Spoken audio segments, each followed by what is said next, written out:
makan dan minum kamu. Tapi jangan berlebihan. Karena Allah tidak senang, tidak suka kepada orang yang berlebihan. Silakan makan dan minum. Nah, ini hebat Islam mengatur.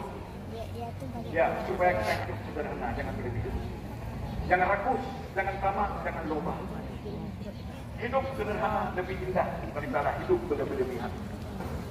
Nilai dari puasa adalah kesehatan. Alhamdulillah, hingga saat ini tampak ceria. Mengapa ceria? Pantulan iman. Ya, refleksi dari puasa kita. Puasa kita bisa tahu apa yang terjadi pasca Ramadan. Habis hari raya. Ya, bertemu saudara kita makan terus siang malam. 3 hari 1 minggu badan sudah bengkak lagi.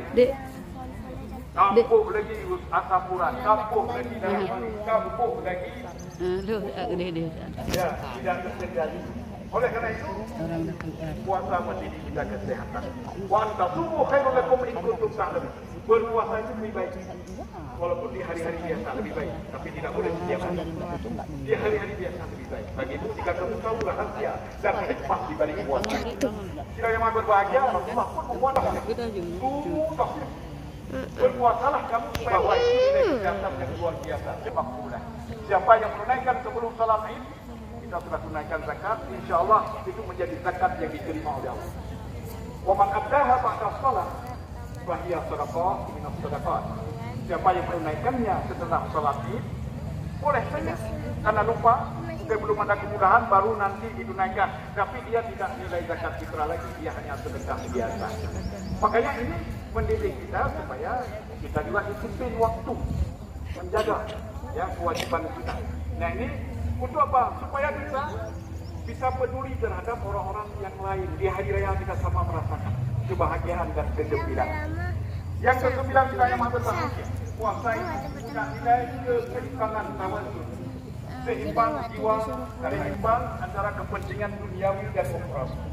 Sehingga seimbang antara zikir dan zikir. Makanya di siang hari kita berpuasa, mengurangi kebutuhan bagus. Di malam hari kita meningkatkan rohani, aktivitas rohaniah kita.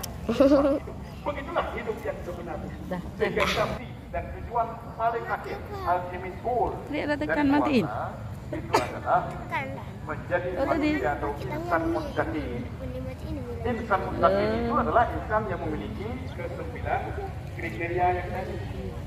Sudah pulang orang-orang, sudah pulang. Keikhlasan yang mantap, ketaatan yang hebat, ya, kesabaran yang kuat, kedisiplinan yang teratur, kemudian kesederhanaan hidup tidak berlebihan.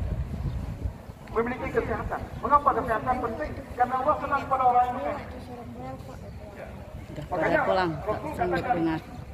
Ya, al-mu'minul qawiyyu ahabbu ilallah minal mu'minina dha'if.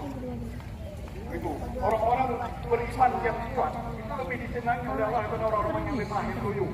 Lemah mentalnya, loyo imannya, kurang ibadahnya, lemah namanya. Tapi yang kuat ini yang dicintai oleh Allah. Fi kulli khair, dalam berbagai kebaikan. Kalau di salat dia sempurna rukuk dan sujudnya disenangi oleh Allah. Kalau dia baca mantap fasahahnya, fasih. Kenapa? Sehat. Ya, tapi jangan kecewa. Setelah sehat jadi sakit, itu bahagian dari hikmah juga. Rasulullah katakan, siapa yang ketika sehatnya dia taat kepada Allah, dia rajin ke masjid, maka di saat sakitnya dia tidak lagi melakukan hal yang sama, Allah akan memberikan pahala sama seperti waktu sehatnya, walaupun dia beribadah di rumahnya. Ini ajaban lil mukmin, kata Rasulullah. Ini keajaiban orang yang beriman. Jangan khawatir. Itu adalah kehendak Allah. Tapi di saat kita punya waktu, kekuatan, kesehatan, kita manfaatkan untuk taat kepada Allah. Tidak yang berbahagia. Ketakwaan adalah merefleksikan sifat maaf. Wal'afina 'anil nas. Memaafkan. Hari ini kesempatan kita memaafkan kepada kawan-kawan dan teman-teman saudara-saudara kita. Walaupun memaafkan itu bukan menunggu hari raya, tetapi kita memadukan keampunan dosa kita selama Ramadan dibanding dengan keampunan dosa yang kita lakukan bersama kita. Baik yang tampak maupun tidak tampak, hari ini kita saling memaafkan. Wa'afina 'anil nas. Qulil afwa, jadilah anda pemaaf. Tidak akan tercela orang yang senang memaafkan. Tidak akan rendah derajatnya orang yang memaafkan orang lain. Bahkan dia ditinggikan derajatnya oleh Allah. Ditinggikan karena dia meniru sifat Allah al-afu. Allahumma innaka afuun tuhibbul afwa fa'fu anni. Ya Allah, sesungguhnya engkau maha pemaaf, mencintai kemaafan, maka maafkanlah hati. Refleksinya hari ini adalah kita memaafkan sesama saudara kita. Walaupun hari ini ada batasan. Batasan untuk bersalaman, ya, apalagi berpeluka, itu ada batasan. Bersalaman ya jangan lama-lama sekali lah. Ya, memang bersalaman secara Islam itu kan 2 kali goyang, ya. Masa artis ini aja. Hah? Artis ini aja. Dalam bahasa Islam, Musa paham dalam bahasa hadis. Nih, tahu nggak? Artinya apa? Berjabat tangan, membuka dada, melapangkan dada, ya, memaafkan. Maka Rasulullah katakan, ketika dua orang muslim, dua orang yang beriman, dia saling berjabat tangan, maka dosa-dosa dan kesalahannya gugur seperti